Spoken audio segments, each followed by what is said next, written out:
Como que nossas emoções devem influenciar a nossa vida espiritual? A fé, de acordo com São Tomás de Aquino, é o assentimento intelectual voluntário a verdades invisíveis.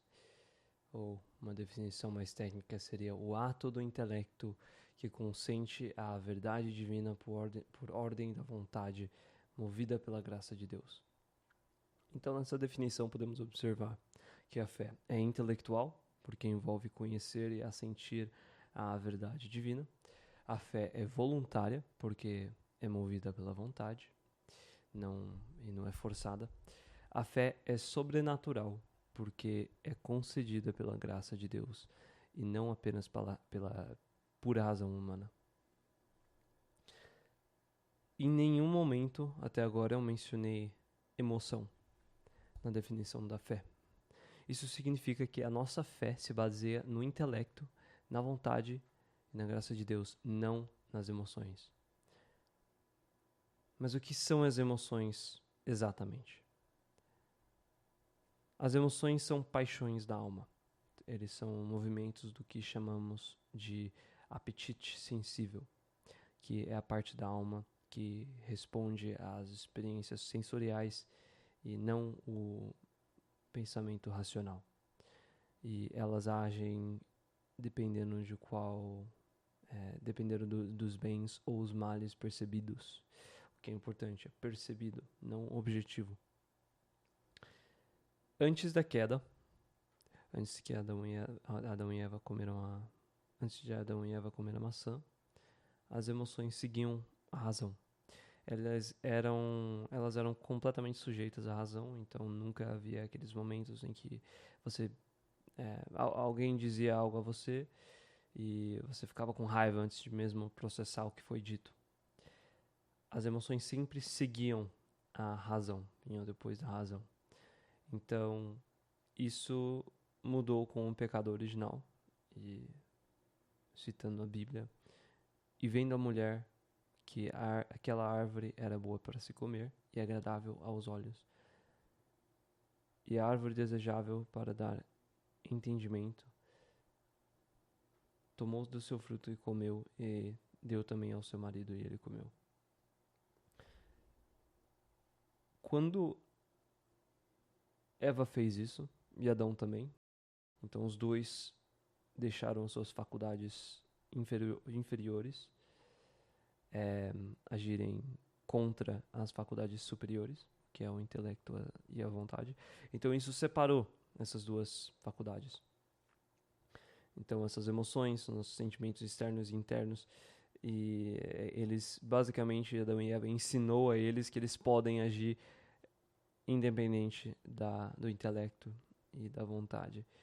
E isso a gente chama de concupiscência.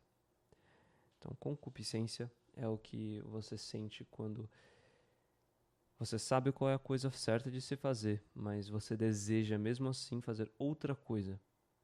Essa é aquela parte inferior se rebelando contra a parte superior, que é a razão, o intelecto e a vontade.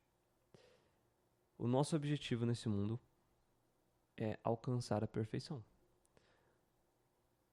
o que inclui submeter aquelas faculdades inferiores à razão, para colocar em ordem, na ordem própria, na ordem apropriada, na ordem certa. E é por isso que o jejum e outras formas de mortificação são tão benéficas para o crescimento espiritual, porque através deles a gente submete as faculdades inferiores à razão. Não, a gente não vai comer agora porque estamos fazendo jejum. Não vou, eu estou abstendo dessa certa coisa. Ou estou fazendo essa coisa difícil, eu quero parar, mas eu vou continuar porque porque minha razão diz que eu devo continuar. E nesses momentos, quando negamos a nós mesmos, quando morremos para nós mesmos, é que a gente treina as faculdades inferiores a serem submetidas à razão novamente. No No entanto, as emoções não são inerentemente más. Na verdade, Deus as colocou em nós como uma perfeição para nos ajudar. E antes delas serem soltas, era uma coisa, realmente uma coisa boa. Mas pela desordem que o pecado original trouxe, as coisas mudaram um pouco. E elas não são... Elas podem atrapalhar bastante. Mas vamos dar um exemplo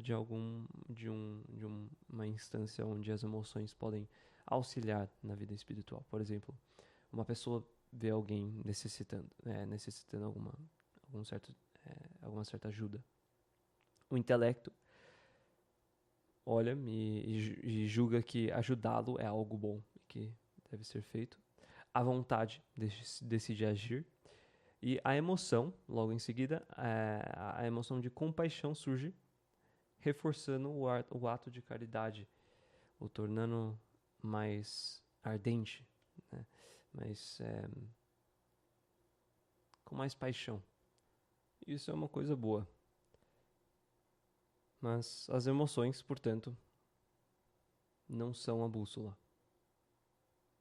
O nosso intelecto, nossa razão é a bússola.